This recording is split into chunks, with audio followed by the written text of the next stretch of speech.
So why is it in my lawn? Because people suck.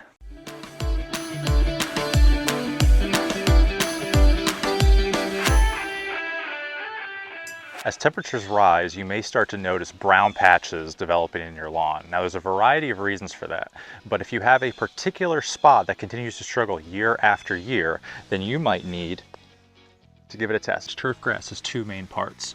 Everything above the soil, the top growth, and then everything below the soil, the root structure. The roots are responsible for water and nutrient uptake from the soil. You have to understand though that roots, turfgrass roots, don't actually grow through the soil. They grow through the cracks and crevices of soil particles. And that's why soil compaction, or the lack thereof, is so important for root development in turfgrass. Logic would dictate that the less compact the soil is, the easier it is for the roots to grow down, and the more drought tolerant and heat tolerant your grass is going to be. This is because as you move deeper into the soil, temperatures drop and there's going to be more moisture present for those roots to uptake into the plants. This is also why you should be mowing taller in the warmer months, because this dense canopy of turf here keeps this soil cool and retains the moisture during those hot months where you don't get as much rain. 80% of your turf grass's root mass is going to be in the first 2 to 6 inches of your soil. The other 20% can be measured almost in feet, sometimes going as deep as 3 and 4 feet in certain fescue varieties. Those roots are very important when we go through those very long stretches without rainfall. But this video isn't about soil compaction. It's about testing to see whether or not there is a much bigger, more prominent reason as to why our grass is struggling. Very often there will be things buried under our turf grass in the soil, preventing our lawn's roots from growing down as deep as they could. And it doesn't matter if you're in a dense residential neighborhood or if you're out in Narnia like I am. So a few years ago, I had a patch of my lawn that just never made it through the summer.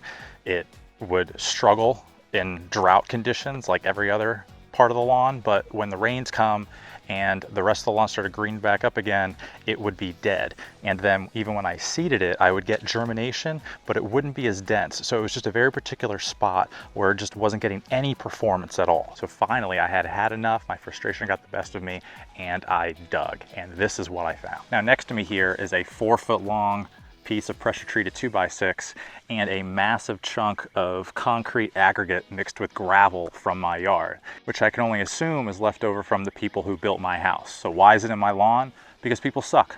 Now this can happen on a macro scale, like this monument to laziness and incompetence behind me, but it can also happen on a micro scale as well. You can get things like gravel, roots, just actual objects hanging out in the soil of your yard that's interfering with your turf grass. And this problem is twofold, because not only is something like this going to stop your grass's roots from getting as deep and as dense as possible, which is going to hinder its hot weather resiliency, but also these objects are going to heat up a lot faster in the summer than the surrounding soil. This is why you see grass near the edges of sidewalks and driveways start to go dormant first, because that asphalt and that concrete is hotter than the soil, and it's going to cause that grass to check out. It's also going to cause any type of seeds, weed seeds, to germinate there first, because the soil is inherently warmer. So that's where you'll see crabgrass and other weeds be more prevalent before it starts to germinate in the rest of your yard.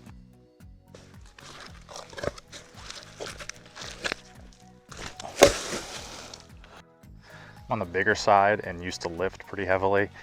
Geez, that thing's heavy. So to test to see if there's something underneath your soil, all you gotta do is grab a screwdriver. In this case, the longer the better. Now, before you start stabbing your yard because a guy on YouTube told you so, you should be aware of all of the infrastructure in and around your house. What I mean by that is there is a lot of cabling, plumbing, piping, so many things in and around your yard. And most of those have to be buried well below grade, way deeper than this is going to be. But there are certain things like maybe an aftermarket sprinkler system or landscape wiring for lights, things of that nature that you could just be going nuts right into and have no idea. So if you do not know 100% that you are not stabbing into something that could be a huge bill for you later on in the future, then please call 811. They will map all these things out for you and is 100% 100% free. This test is really simple. You're going to grab your screwdriver and you are going to find a piece of turf that is not doing well, consistently not doing well. Now, I highly recommend doing this after a rain, maybe run your irrigation or hose the yard down. But all you're going to do is just plunge that right in there. And if you can get it all the way down, then you're good. We are not testing for compaction here. We are simply testing to see if there's a foreign object underneath the soil that we physically can't get through with the screwdriver. If you can get it down there, then you probably don't have to break out the shovel. Don't be afraid to even like hammer it on there if you've got really compact soil or really dry soil. We don't care about compaction. We specifically just care if there's an object underneath the ground that we need to get out. Now this little spot struggles every single year, and it gives me a good indication on how the yard is doing, because I know that the threshold for heat and drought is way less here than everywhere else in my yard. And why is that? Well, we do the screwdriver test, and shocker, it doesn't go down all the way. Now this spot is right next to my driveway. It's not that big of a deal. It recovers every year. So I know it's just a little piece of like asphalt or aggregate that broke off in the creation of the driveway. But the point still stands. If you have a piece of turf that is doing visibly worse than everything else surrounding it, then something underground could be the culprit.